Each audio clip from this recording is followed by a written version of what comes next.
The coin toss. Every year, is it going to be heads or is it going to be tails? Well, you can bet on that. Two of the colors scientists suggest to wear are red and green.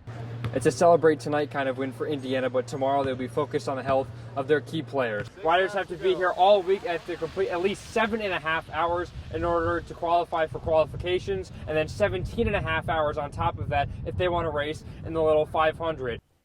Thanks, Emma and Caroline.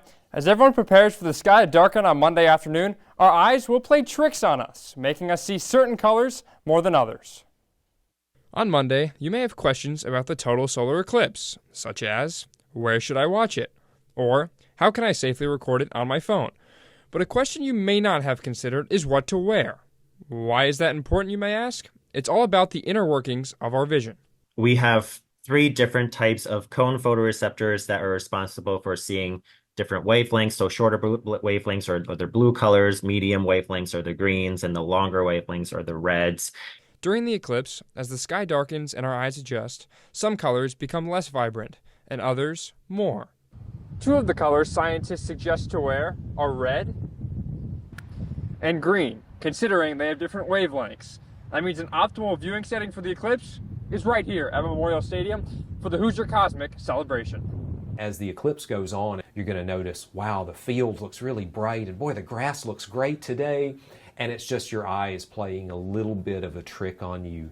Dr. Kirkpatrick connects this to a certain piece of clothing that went viral in 2015. If anybody remembers the controversy around the dress from many years ago, right? Was it blue or brown? It's how your eyes process colors given the surroundings. While the color of the dress won't take the spotlight on Monday, the way we dress can impact our perspective of the eclipse. Dr. Chung emphasizes that if you aren't wearing the right eclipse glasses, then you could experience temporary or permanent blurriness and changes to your vision. Caroline, Emma, hope you have your glasses handy, and back to you at the desk.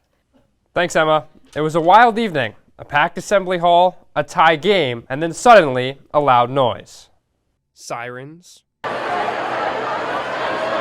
Then announcements. Attention, attention, attention. Immediate evacuation. And then a mandate to evacuate. Midway through the second half, just over 10 minutes to go, with IU and Wisconsin tied, everyone in Assembly Hall was suddenly headed for the exit. IU says the fire alarm was triggered in the balcony. The teams were ushered into the tunnel, while the fans endured the ultimate test of the emergency response protocol.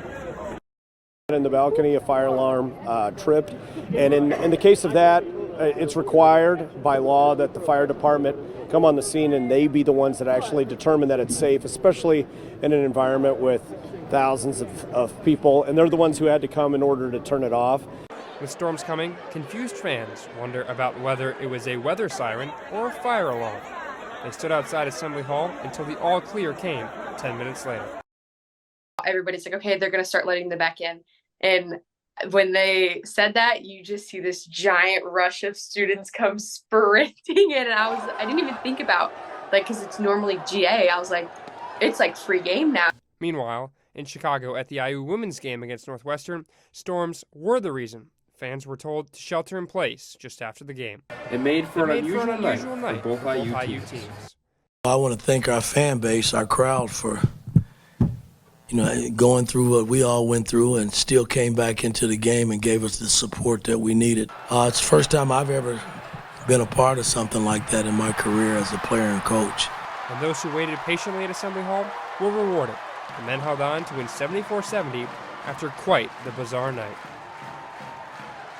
Indiana has just one regular season game left at Assembly Hall, Sunday, March 10th versus Michigan State on Senior Day. While some are ready to pull the plug on this season, the triggered fire alarm may have just turned out to be a lucky charm. The women won their game as well. Emma, back to you. With more than 300,000 people expected to come to Bloomington April 8th for the total solar eclipse, experts say start making plans now for parking and gridlock.